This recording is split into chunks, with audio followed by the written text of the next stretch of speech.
So we're going to start solving radicals. For today we're going to look at 1 square root. Tomorrow this will be 2 square roots up in here in this equation. So if I want to get rid of the square root, what should I do? Make it squared. Make it squared, right? The opposite of square root is to square it. So I'm going to go ahead and square this square root. Now if I square the left, I also have to square the right. So that'll make these two cancel. You saw this in Algebra 2, inverse function composition. The inverse inside of a function cancels. So this gives me, yep, v minus 4 minus 4 equals 9. And now it's a simple linear equation. So to solve, I need to add 4 to both sides. 13. And I get v equals 13. 13. Now, we do run into extraneous solutions with radicals, so you need to make sure with all of your problems on the next test that you plug it in and make sure it works. So let's plug in 13. 13 minus 4 is 9. Square root of 9 is 3. So v does in fact equal 13. I don't have to throw it away. So if you want to get rid of a square root, you have to square it. So let's go ahead and take this problem. Square root of 8k equals k, and square root both sides. Like so. I get 8k equals k squared. Now I ran into a quadratic. What should I do to solve this quadratic? What should I do first? Yeah, I need to set it equal to 0. So I'm going to move this 8k to the other side. That'll give me a 0 on the left and a k squared minus 8k on the right. Now my quadratic is set up correctly. How can we solve? Graph it. What are my solutions after I have graphed that quadratic? 0 and 8. So k equals 0 and k equals 8. Or does it? Let's check. If I plug in 0 for k, I get 8 times 0, which is 0. Square root of 0 is 0. Does that equal 0? Yes. Yep, so 0 works. 8. 8 times 8 is 64. Square root of 64 is 8. Does that equal 8? It does. So both of these solutions actually work. I have no extraneous solutions. Alright, so notice with each of these first two problems, my square root was by itself, right? You don't see anything being multiplied or added outside. They were by itself. If you run into something like this, 3 times square root of x plus 6 plus 7 equals 28, I very much recommend that you get rid of everything around that square root first. Because if you don't, this is the type of problem you're going to be dealing with if you happen to square first. So 3 times square root of x plus 6 plus 7. If I want to square, I have to square everything on the left, which means rewriting that expression looks like this, which I then would have to distribute. Do you feel like distributing 3 times the square root of x plus 6 to 3 times the square root of x plus 6? No. So now you know the pain that's going to be waiting for you if you decide to square first. So let's not do that. You would. And first, let's get rid of everything around the square root. So what's the first thing you would want to move over? The 7. The 7, very good. So let me subtract 7 on both sides. 3 times the square root of x plus 6 equals 21. Not done yet. I still have what hanging around my square root? 3. 3. So what's the opposite of multiplying my 3? Dividing by 3. I get square root of x plus 6 equals 7. Now would it be feasible to square root both sides? Yes. Yes. So let's go ahead and square both sides. That leaves me to x plus 6 equals 49. And then last but not least, to solve for x, subtract 6. And I find that x equals 43. And as I look at my multiple choice options, I do have 43. But wait a minute, what other option do I have? No solution. I need to do what? Check. I need to check to see if 43 will work out. Otherwise, my answer would be no solution, right? So 43 plus 6 is 49. Square root of 49 is 7. 3 times 7 is 21. 21 plus 7 is, in fact, 28.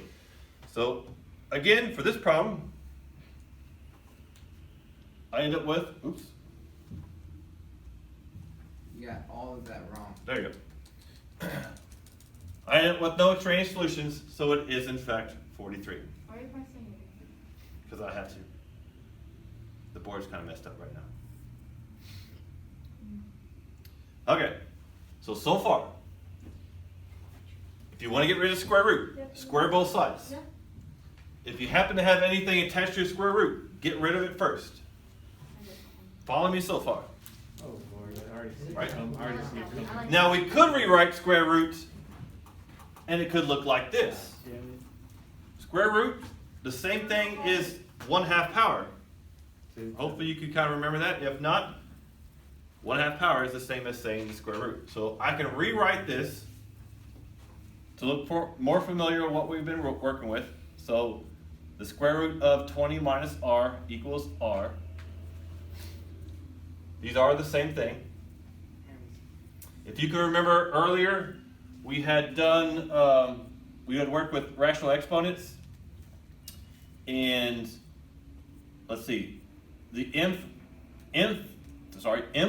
root of x to the n power is the same as x to the n over m, where the root of my square root is in my denominator and my power is n. If you don't remember, well, there it is again. So 1/2, 2 in the denominator is the same as saying square root, and 1 being 1 power, so we don't have to worry about it. Now note, two things here. If you decide to convert this to square root, how do you get rid of a square root? Well, we square it, right? Well, at the same time, how do you get rid of a fraction and turn it into 1? How can I turn this 1/2 power into the power of 1? I need to multiply it by One. the reciprocal. Very good. And the reciprocal is a what? 2. Multiply 1/2 by 2 over 1 will make that 1. So either way you look at it, you're still going to be raising it to the power of 2. Now, that gets rid of my square roots, or in this case gets rid of my fraction as an exponent. I do see I have a quadratic, which means I have to do what?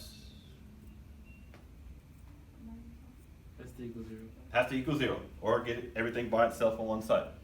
So let me move everything on the left over to the right.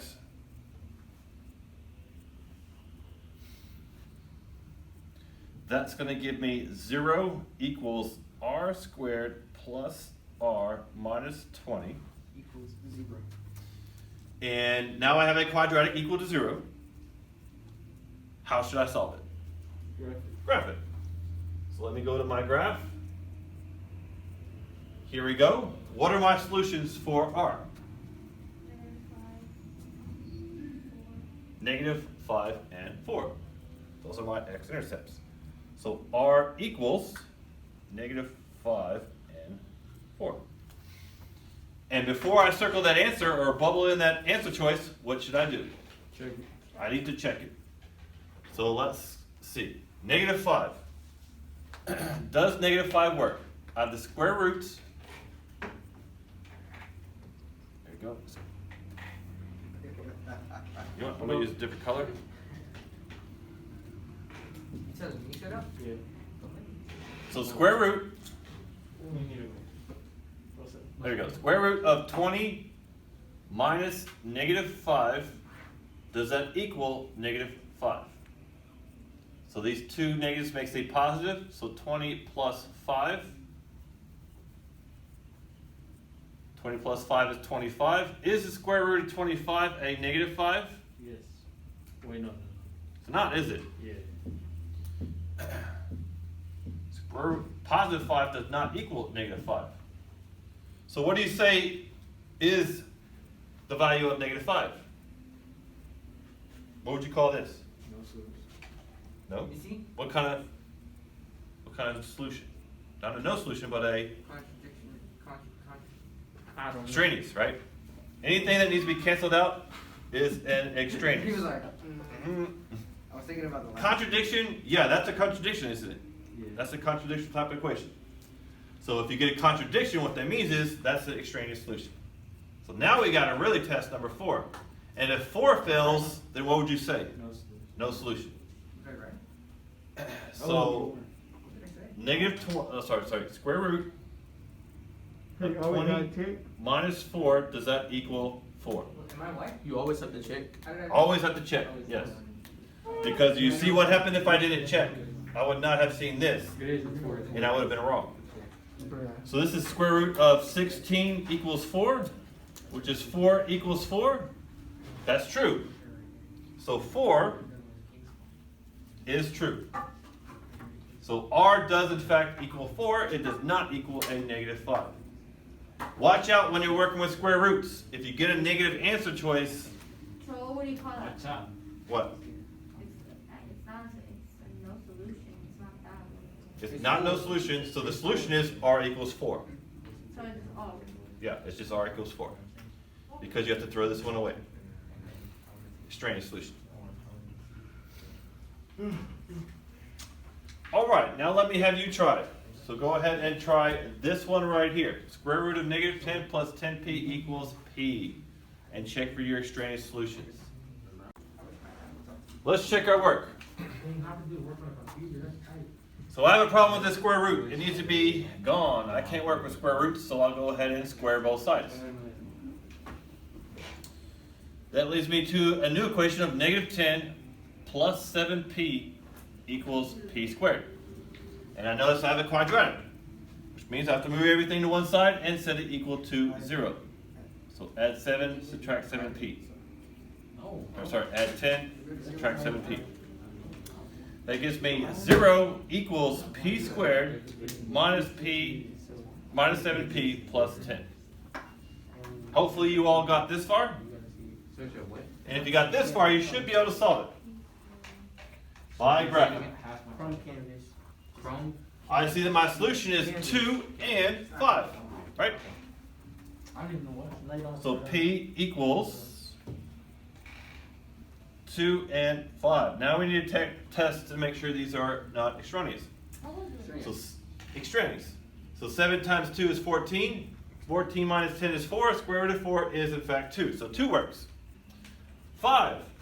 5 times 7 is 35. 35 minus 10 is 25. 20 square root of 25 is also 5. So both of these work out. So much more. P equals 2 and 5. P equals Ness. Jesus. Whoa. I did it. Cause I got it right. Now, Hey, I wish you said you were Ness. I only did that so you could the last question. I sure hope that when you square both sides, so far everything we've done, notice it's just one value on the right. B squared.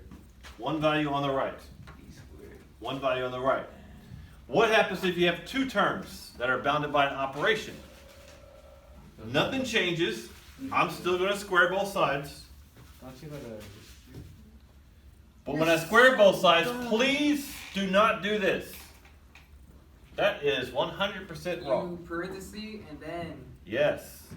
You need to group these together and then square. Because it's an equation. Yes.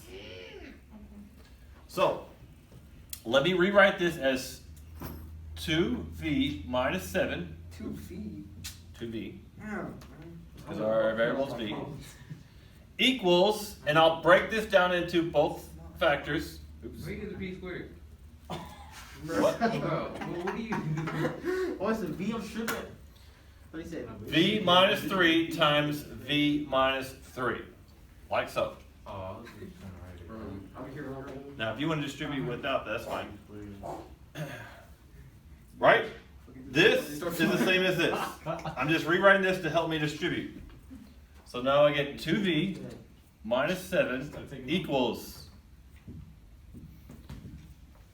v times v, which is v squared, v times negative 3, which is negative 3v, negative 3v, it's negative 3v again, And -3 times -3 is a plus 9. So make sure you distribute correctly. You cannot just slap squares on each of these numbers here. All right, I'll go ahead and combine like terms real quick. So 2v minus 7 equals v squared minus 6v plus 9. And somebody tell me, what should I do after that? Which is, You start canceling out. Not canceling out. Oh, also, no, well, no. subtracting one side from the other. Negative 7. Yeah, I got a quadratic. I mean, positive 7 on the bottom. Wait, no, no. Well, if you mean by positive 7 by moving the 7 over, then you are right. So let me add 7 to both sides and take this 2v on both sides because I want to set this equal to Try something to add. 0. So that's v squared minus 8v plus 16. It's, you know. So, Did you follow me so far? Because y'all should know how to do this real quick. So y'all see my steps? Yeah. I need to square this, which actually looks like this, which I have to distribute. I went ahead and combined like terms and I moved everything over to get a quadratic set equal to 0. Crazy thing is, you can save the substitute right. Yes. So that leads us to graphing. Go back. Go back. Okay, what?